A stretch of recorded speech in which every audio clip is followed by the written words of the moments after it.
Hello everyone, good morning. कैसे हो आप सभी? आई होप कि आप सब लोग अच्छे होंगे और हम भी यहाँ पे एकदम बढ़िया हैं। तो जी मॉर्निंग का टाइम हो रहा है। मॉर्निंग के भी यहाँ पे ये 8:30 बजे का वीडियो है और अभी यहाँ पे मतलब घर की क्लीनिंग मेरी सारी हो चुकी है। झाड़ू पोछा हो चुका है और फिर यहाँ पे मुझे ना बाथरूम की क्लीनिंग करनी थी। आज थोड़ा सा बाथरूम को भी ऑर्गेनाइज़ करना था, चीज़ें थोड़ा सेट करनी थी मुझे। तो कुछ टाइम पहले ना जब मैं अपने पुराने वाले घर में थी तो वहाँ पे जो है मैंने ऑर्गेनाइज़र मंगा रखे थे, कुछ किचन के लिए, कुछ बाथरूम के लिए, जो वाइट कलर के रहते हैं ना। तो यहाँ पे ना उनका यूज़ तो मतलब बाथरूम के लिए हुआ नहीं, क्योंकि यहाँ पे एक पहले से ही लगा हुआ है, ये इसको हैंग करके रखा हुआ है। तो इसी में मैंने जो है ना सारे जो साबुन की जैसे जो नहाने का साबुन वगैरह रहता है, शैम्पू, सब मैंने इसी में रखे हुए थे और साथ में वो ऑर्गेनाइज़र मैंने इसी में रख दिया था। लेकिन अभी मैंने वो सारा ऑर्गेनाइज़र जो मैंने मंगवाया था, ऑनलाइन ही मंगाया था मैंने वो मैंने हटा दिया है और यहाँ पे इसकी यहाँ पे क्लीनिंग कर लूँगी, क्योंकि यहाँ पे शैम्पू रहता है और बाकी जैसे साबुन वगैरह भी इसी में रहते हैं ना, तो ये थोड़ा सा गंदा हो गया था। तो अभी मैं इसको साफ़ कर लूँगी अच्छे से। और ये जो ब्रश है ना, ये यूज़ में नहीं आता, क्योंकि क्या है ना कि जब रूह का नामकरण हुआ था उस टाइम पे मतलब सब लोग आए हुए थे ना, तो ये न्यू ही है। लेकिन ये यूज़ किया होगा किसी का, तो फिर मैंने इसको जो है बाथरूम वगैरह इस तरीके से क्लीन करने, क्योंकि फेंकना ही क्यों ना, अभी नया ही था, तो मैंने इस तरीके से इसको क्लीनिंग में यूज़ कर लिया। क्योंकि ये होता है ना कभी कभी जो बड़ा वाला ब्रश होता है, या फिर अपने हाथ नहीं पहुँच पाते हैं सही से साफ़ करने में कोनों में, तो ये अच्छे से साफ़ कर लेता है।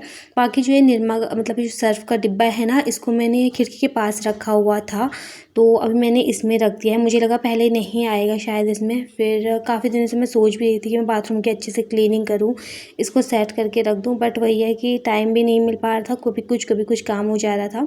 बाकी यहाँ पे जो ये साबुन रहते हैं वो मैंने रख दिया है। और मैं कपड़े धोने का साबुन लेके भी नहीं आती हूँ, ज़्यादा यूज़ नहीं करती हूँ मतलब मैं, क्योंकि मैं सर्फ़ लेके आती हूँ और सर्फ़ से ही मुझसे कपड़े बहुत अच्छे से और जल्दी धुल जाते हैं। तो मैं साबुन का इतना यूज़ करती नहीं हूँ, साबुन लेके नहीं आती हूँ, सर्फ़ लेके आ जाती हूँ। सर्फ़ भी इस बार मैंने 2 किलो के करीब मंगा दिया था। बाकी यहाँ पे जो डुगू का साबुन है और जो शैम्पू है वो मैंने रख दिया है। बाकी जो हमारे साबुन शैम्पू है वो भी मैंने रख दिए हैं। और जो शैम्पू के जो शैम्पू रहता है ना, उसको भी मैं पाउच में लेके आती हूँ, डिब्बा लेके आती हूँ शैम्पू का ना, क्योंकि पाउच मुझे सही लगता है। पाउच में मतलब जैसे ये होता है ना, सही आ जाता है। जो डिब्बा रहता है ना वो जल्दी ख़त्म भी हो जाता है, उसमें कम भी रहता है और बाकी से एक बार निकालूँ तो बहुत सारा आ जाता है। तो पाउच में बिल्कुल सेट रहता है कि हमें इतने पाउच यूज़ करने हैं। और यहाँ पे खिड़की के पास मैंने क्लीन कर लिया है, क्योंकि यहाँ पे धूल मिट्टी हो जाती है ना। पहले मैंने कपड़े से साफ़ कर लिया था, तो उसके बाद मैंने यहाँ पे पानी से अच्छे से क्लीन कर लिया है। और यही ऑर्गेनाइज़र मैंने मंगा रखा था, वहाँ पे बाथरूम में था नहीं ना कुछ भी, तो जो हमारा पुराने वाला घर था, तो मैंने ये मंगा रखे थे, तो इनको मैंने अच्छे से सेट किया हुआ था वहाँ पे। जब खाली किया तो मैं इनको भी लेके ही आई थी, क्योंकि ये काम में आ जाते हैं ना। और बाकी यहाँ पे जो हैंड वॉश है और जो जैसे लाइज़ॉल वगैरह रहता है ना, वो मैंने इसमें रख दिया है। और बीटाडीन भी था यहाँ पे रखा हुआ, बड़ा बोतल लेके आए थे हस्बैंड एक बार ना, तो जैसे कहीं पे चोट वगैरह लगे तो उसके लिए काम में आ जाता है, तो वो मैंने यहीं पे रख दिया था। और बाकी यहाँ पे ये साबुनदानी है, इसमें साबुन वगैरह रख के फिर ये एकदम बिल्कुल बहुत ज़्यादा साबुन का वो हो जाता है ना, जैसे जम सा जाता है साबुन, तो इसको तो मैं बीच बीच में क्लीन करती रहती हूँ। लेकिन जैसे निक्कू है वो भी हाथ वगैरह धुलती है, तो हो ही जाता है ना बच्चों के साथ थोड़ा सा, फिर ये साबुन ना सूख सा जाता है, या फिर जैसे थोड़ा बहुत बच जाते हैं टुकड़े वगैरह ना, तो वो भी ऐसे ही सूख जाते हैं। तो यहाँ से मैंने अच्छे से जो है पहले बड़े वाले ब्रश से इसको साफ़ कर लिया है। उसके बाद जो ये छोटा वाला ब्रश है ना, इससे मैं अच्छे से क्लीन कर लूँगी। और बाकी जो ये है मतलब जो ब्रश स्टैंड है, इसको मैंने अंदर से अच्छे से क्लीन कर लिया है। तो ये भी बिल्कुल अच्छे से चमक गया है। चीज़ों को थोड़ा सा साफ़ सुथरा रखो ना, तो ये बहुत अच्छे से चमक जाते हैं। और बाकी जो मेरा वॉश बेसिन है और जो है पॉट वगैरह है, वहाँ पे मैंने हार्पिक पहले ही डाल दिया था, ताकि थोड़ी देर हार्पिक रख के छोड़ दो ना, फिर बहुत अच्छे से क्लीन हो जाता है।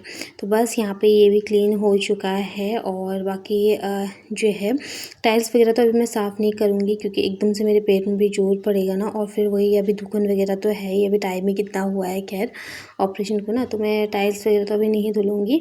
बट हाँ, नीचे जैसे मैं वाइपर से बहुत अच्छे से क्लीन कर देती हूँ, या फिर मैं क्या करती हूँ ना, सर्फ वगैरह डाल देती हूँ पूरे नीचे में, और उसके बाद फिर अच्छे से वाइपर मार देती हूँ ना, तो नीचे बहुत अच्छे से क्लीन हो जाता है। एक तो वाइट टाइल्स हैं वो, और भी मतलब से पैरों के निशान वगैरह ना और भी गंदे दिखते हैं। फ़िलहाल जी चलिए यहाँ पे मैंने इसको भी अच्छे से क्लीन कर लिया है। बाकी जो हमारे ये ब्रश स्टैंड है ना, इसको भी मैं अच्छे से धुल के इसमें मैंने सारे ब्रश वगैरह रख दिए हैं अपने निक्कू के हस्बैंड के। कोलगेट भी मैंने इसी में रख दिया, पहले मैंने ऊपर ही रखा हुआ था, फिर मैं ना इसी में डाल दिया है। और बाकी यहाँ पे मैंने हार्पिक डाला हुआ था ये सिंक में, मतलब वॉश बेसिन में, तो इसको भी अच्छे से मैं क्लीन कर लूँगी। पहले ही रख के रख दो ना, फिर ये ज़्यादा मेहनत करने की ज़रूरत नहीं पड़ती है, बहुत जल्दी क्लीन भी हो जाता है। और बाकी मैं बोल रही थी ना, जैसे जो बड़ा वाला ब्रश है वो इधर कोने कोने तक नहीं जाता, फिर कई बार क्या होता है ना, अपनी फिंगर्स वगैरह में भी लग जाती है। तो मैंने जो ये छोटा वाला ब्रश रखा हुआ है, तो मेरे इस चीज़ में यूज आ जाता है। तो जहाँ पे ये बड़ा वाला ब्रश नहीं पहुँच पा रहा था, वहाँ पे मैंने इस छोटे वाले ब्रश से अच्छे से इसको साफ़ कर लिया है। बाकी देखिए, ये देखिए कितने अच्छे से चमक गया है हमारा वॉश बेसिन भी। और साथ में ये नल भी मैं अच्छे से क्लीन कर लूँगी, क्योंकि वही होता है कि साबुन के छींटे वगैरह पड़ जाते हैं और बार बार क्लीनिंग करते रहो ना, ठीक है। वॉश बेसिन पे तो मतलब एक मैं मार ही लेती हूँ हाथ, जैसे ब्रश वगैरह ना। और जिस दिन अच्छे से क्लीनिंग करनी होती है, डीप क्लीनिंग, उस दिन तो फिर हार्पिक वगैरह डाल के ही मैं अच्छे से क्लीन करती हूँ। फ़िलहाल चलिए इतनी क्लीनिंग हो चुकी है। जो वॉश बेसिन के पास टाइल्स थे ना, वही मैंने अच्छे से क्लीन कर लिए हैं। बाकी अब आती है बारी अपने स्पॉट को क्लीन करने की, तो इसको भी अच्छे से क्लीन कर लेते हैं। इसमें मैंने हार्पिक डाल दिया था, तो मैं अच्छे से इसको भी क्लीन कर लेते हैं। नहाने से पहले वैसे मैं इसको अच्छे से क्लीन कर लेती हूँ। बाथरूम क्लीनिंग तो रोज़ ही होती है नहाने से पहले, बट वही है जो डीप क्लीनिंग होती है ना, फिर आज तो मुझे वैसे भी अपने बाल वगैरह धुलने थे, तो फिर मैंने सोचा कि चलो अच्छे से इसकी क्लीनिंग ही कर लेते हैं। बाथरूम के भी काफ़ी दिनों से वैसे भी मैं सोच ही रही थी कि अब करूँगी तब करूँगी डीप क्लीनिंग करके। बाकी जो हमारी ये ब्लू कलर की बाल्टी है ना, ये थोड़ा-सा बीच में से ना ये ख़राब हो गई है, इसको मुझे वैसे भी फेंकना है अभी। और क्योंकि क्या हुआ ना, परसों मैंने पानी गर्म करने के लिए लगा रखा था, और पानी क्या हुआ कि नीचे कम ही था, तो पता है रॉड से पूरा गल गया था, और मतलब जैसे मैं बाहर आई ना, तो ये पूरा पिघल गया। तो फिर इसको अब मुझे हटाना है, मैंने तो ऐसे ही रखा हुआ था ये। और या तो फिर मैं इसको काट के ना इसमें मिट्टी वगैरह भर के कुछ लगा दूँगी, या तो मतलब धनिया वगैरह कुछ लगा दूँगी, या तो फिर कुछ मतलब जैसे गमले टाइप में बना दूँगी। इसको कुछ ना कुछ तो यूज़ में लेके आऊँगी, या तो फेंक ही दूँगी। फ़िलहाल जी चलिए यहाँ पे ये भी बहुत अच्छे से क्लीन हो चुका है। जिस दिन बाथरूम की क्लीनिंग करनी होती है ना, उस दिन बहुत ज़्यादा टाइम लग जाता है। हस्बैंड बार बार बोल रहे थे कितना टाइम लगेगा तुम्हें, लेकिन वही होता है, जिस दिन डीप क्लीनिंग करनी होती है ना, तो टाइम बहुत ज़्यादा लग जाता है। और मेरा तो ऐसा होता है ना कि कोई काम अगर मैं कर रही हूँ तो बहुत अच्छे से और सफाई से ही करती हूँ, वरना फिर ये होता है कि जल्दबाजी में ना काम अच्छे से हो भी नहीं पाता है, सही से सफाई भी नहीं हो पाती है। तो मेरा ये रहता है कि जो काम करना है सफाई से अच्छे से करो, चाहे टाइम लग जाए कोई बात नहीं, लेकिन जो है रिज़ल्ट अच्छा आना चाहिए। तो फिर यहाँ पे मैंने अच्छे से पॉट वगैरह सब क्लीन करने के बाद, और यहाँ पे मैंने जो ये टाइल्स है ना नीचे, उस पर भी मार लिया था, ये जो ब्रश है ना, इसको मार लिया था एक। और बाकी अभी मैं थोड़ी देर में यहाँ पे जो है सर्फ़ का पानी भी फेंक दूँगी, फिर अच्छे से जो वाइपर है ना, उससे मैं पूरा अच्छे से क्लीन कर लूँगी।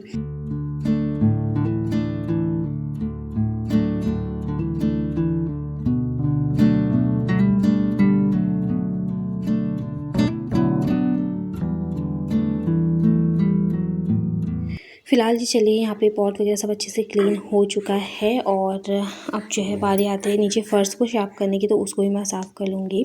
और मैंने मतलब कम से कम 3 से 4 बाल्टी अच्छे से पानी डाला होगा पॉट में, ताकि पूरा अच्छे से ये क्लीन हो जाए। अगर आप किसी काम को करने का ठान लेते हो ना, तो काम हो ही जाता है, वरना आजकल में ना वो काम टलता रहता है। और थोड़ा-थोड़ा करके क्लीनिंग होती रहे ना, तो फिर एकदम से बर्डन नहीं पड़ता है। तो मतलब मैं थोड़ा बहुत क्लीनिंग करती रहती हूँ ना, तो इतनी ज़्यादा मेहनत मुझे लगती नहीं है ज़्यादा चीज़ों को साफ़ करने में। बाकी जो ये बॉक्स है ना, जिससे पानी वगैरह सब रहता है, तो इसको भी मैंने अच्छे से क्लीन कर लिया है। वाइट चीज़ों को जैसे ना क्लीन करो ना, तो एकदम से चमक जाते हैं, लेकिन अगर थोड़ा बहुत भी धूल मिट्टी या फिर गंदा रहे ना, तो फिर वो एकदम से दिखता है।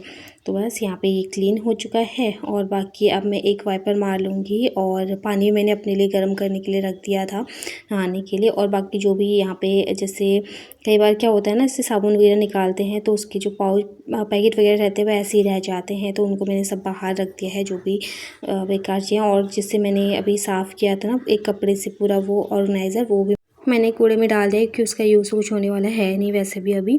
तो यहाँ पे मैंने एक वाइपर मार लिया है, और फिर मैंने सर्फ़ का पानी डाल दिया था पूरे में, और फिर वाइपर से मैंने पूरा अच्छे से इसको ना मतलब साफ़ कर लिया, तो बहुत अच्छे से यहाँ पे क्लीन हो गया है। बाकी अभी तो कपड़े वगैरह धुलेंगे और नहाऊंगी, अभी तो वैसे भी फिर बाद में क्लीनिंग होती ही रहेगी। बाथरूम की क्लीनिंग करने के बाद मतलब वही मुझे आधा 1 घंटा तो पूरा 1 घंटा लग गया था पूरा अपने बाथरूम को क्लीन करने में। और बाकी चीज़ों को सेट भी करनी होती, क्लीनिंग भी ना उसमें टाइम लग ही जाता है। फिर उसके बाद मैंने अपने लिए पानी लगा दिया था और मैं फटाफट से नहा के आ गई थी। आज मैंने बाल धो के नहाया है क्योंकि बाथरूम की जिस दिन डीप क्लीनिंग होती है ना तो बिना बाल धोए ना मन ही नहीं मानता है बिल्कुल भी। तो वैसे मुझे आज बाल धुलने ही थे तो मैंने सोचा चलिए आज बाथरूम की क्लीनिंग भी कर ही लेती हूँ। तो जिस दिन मुझे बाल धुलने होते हैं ना उस दिन मैं ज़्यादा ये सोचती हूँ कि मैं बाथरूम की डीप क्लीनिंग कर देती हूँ। फ़िलहाल चलिए यहाँ पे बाहर आई थी और हस्बैंड ने तो जो है सब्ज़ी बना दी थी, आलू मटर की सब्ज़ी हस्बैंड ने बना दी थी और बाकी मुझे भी बनानी थी रोटी। तो बाहर आके मैंने फटाफट से आटा गूँधा और अभी हस्बैंड जा चुके हैं नहाने के लिए। निकू के लिए मैंने पानी रख दिया था तो मैंने हस्बैंड से बोला कि आप ही उसको थोड़ा नहला दो, तो वो निकू को भी नहला देंगे, साथ में वो भी नहा लेंगे। और तब तक यहाँ पर मैंने बना दिया फटाफट से नाश्ता। तो निकू भी रेडी हो चुके हैं नहा धो के, हस्बैंड भी हो चुके हैं नहा धो के रेडी। और अभी डुगू की मालिश करनी है। आज उसने नहीं नहाना है, उसने कल ही नहाया था तो आज नहीं नहाएगा, फिर वो कल नहाएगा अगले दिन। तो यहाँ पे जो है हमारा खाना रेडी हो चुका है और बाकी अब यहाँ पे जो है नाश्ता कर लेते हैं क्योंकि भूख भी लग चुकी है और टाइम भी मतलब हो ही गया था ठीक ठाक, वही 10 बज गए थे अभी, क्योंकि क्लीनिंग वगैरह करने में और कपड़े वगैरह धुलो नहाओ उसमें बहुत ज़्यादा टाइम लग जाता है। सुबह से हमने चाय भी नहीं पी थी, हस्बैंड ने तो चाय पीने के लिए मना बोल दिया था क्योंकि वो गए थे थर्सडे मार्केट और लेके आए थे जो फ्रूट वगैरह। तो उन्हें जो चीकू रहते हैं वो मतलब छील लिए थे और ऑरेंज लेके आए थे वो भी छील के रख दिए थे।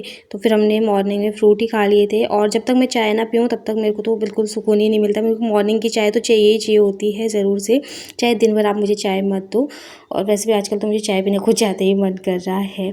तो फिर यहाँ पे हस्बैंड ने तो चाय पीने के लिए मना बोल दिया था कि मैं चाय अब नहीं पीऊँगा। और बाकी मैंने यहाँ पे अपने लिए चाय चढ़ा दी है, मैं नाश्ते के साथ चाय पी लूँगी। और निक्कू और हस्बैंड के लिए यहाँ पे मैंने ना खीरा कट कर लिया है, साथ में मैंने दही भी जमा के रखी हुई है। अब जैसे कि गर्मियाँ आ गई हैं ना तो जो है दूध वगैरह तो कम ही पीते हैं और बाकी जो है हम दही वगैरह जमा लेते थे। तो मैं तो दही अभी नहीं खाऊंगी और हस्बैंड ने बोला था कि आप ना जो है खीरा भी कट कर लो थोड़ा सैलेड के लिए करके। तो मैंने यहाँ पे खीरा भी कट कर लिया है, साथ में दोनों के लिए मैं दही रख दूँगी। और जो है मेरे पास कमेंट भी आया था कि आप निक्कू को दूध मतलब देते हो क्या गर्मियों में भी। तो हाँ, मैं निक्कू को दूध देती हूँ, जैसे सुबह को भी देती है और फिर शाम के टाइम पे हम चाय पीते तो उस टाइम पे मैं उसको देती हूँ। तो सर्दी में तो कई बार उसके ना 3-3 टाइम मैं उसको दूध देती हूँ, मतलब सोते टाइम पे उसको दूध देती हूँ खाना खाने के बाद। लेकिन अभी जैसे गर्मियाँ हैं ना तो मॉर्निंग में और इवनिंग टाइम में जैसे हम चाय पीते हैं उस टाइम पर मैं दे देती हूँ। और उसको ना दही दूध ये सारी चीज़ें पसंद है उसको, दूध से ज़्यादा मतलब अभी ना दही दे दो वो सब्ज़ी वगैरह कुछ नहीं खाएगी, वो दही के साथ आराम से रोटी खा लेगी पेट भर के। तो यहाँ पे मैंने सब्ज़ी निकाल ली है और साथ में हस्बैंड और निक्कू के लिए दही निकाल लिया है। और बाकी मैं हस्बैंड को भी बोलती कि आप ना जो है सामान भी लेके जाओ बाहर, क्योंकि उनका मन था आज बाहर खाने का, आराम से बैठ के बाहर ना ठंडी ठंडी हवा भी चल रही है तो अच्छा लगता है, बाहर का व्यू भी देखो आराम से और खाना भी अपना इंजॉय करो। तो ये सब मैंने लगा दिया है यहाँ पे। और बाकी तब तक मेरी ना चाय भी बन के बिल्कुल रेडी हो चुकी थी, तो यहाँ पे मैं अपने लिए चाय रख दूँगी। और बाकी हस्बैंड भी जो है ना सामान लेके जा ही रहे हैं बाहर, रोटियाँ और बाकी जो है ना फिर बहुत सारे चक्कर लग जाते हैं। और डू को भी ना हम बाहर ही लेके जाएंगे अभी, क्योंकि वो अंदर अकेला क्या ही करेगा, तो उसको भी लेके जाएंगे बाहर, थोड़ा सा बाहर वो भी रहेगा। और धूप नहीं सिखाऊंगी क्योंकि धूप ना बहुत तेज़ आ रही है। बाहर जाएंगे अपना नाश्ता करेंगे और फिर बाहर ही ना उसकी मैं मालिश भी कर लूँगी। आज उसकी मालिश ही करनी है, नहलाना तो उसको है नहीं, तो खाली उसको या तो मैं मालिश करने के बाद ना स्पंज कर लेती हूँ। आजकल जैसे गर्मियाँ है ना तो ऑयल एकदम से चिपचिपा सा हो जाता है, तो उसकी मालिश करती हूँ उसके बाद उसको स्पंज कर लेती हूँ तो सही रहता है। बाकी यहाँ पे जो है डुगू हमारा लेटा हुआ है और हम यहाँ पे आराम से अपना नाश्ता करते हैं। फ़िलहाल चलिए अपनी आज की इस वीडियो का मैं यहीं पे एंड करूँगी। उम्मीद करती हूँ आपको मेरी आज की वीडियो पसंद आई होगी। वीडियो अगर पसंद आती है तो वीडियो लाइक कीजिए, शेयर कीजिए और अगर आप मेरे चैनल पर नए आते हो ना तो प्लीज़ मेरे चैनल को सब्सक्राइब कीजिए। अपना ढेर सारा प्यार और सपोर्ट दीजिए और कमेंट करके ज़रूर बताना आपको मेरी वीडियो कैसी लगी। और मैं जल्दी मिलती हूँ आपको नेक्स्ट अच्छे से वीडियो के साथ। तब तक के लिए bye bye, take care and love you all, bye bye.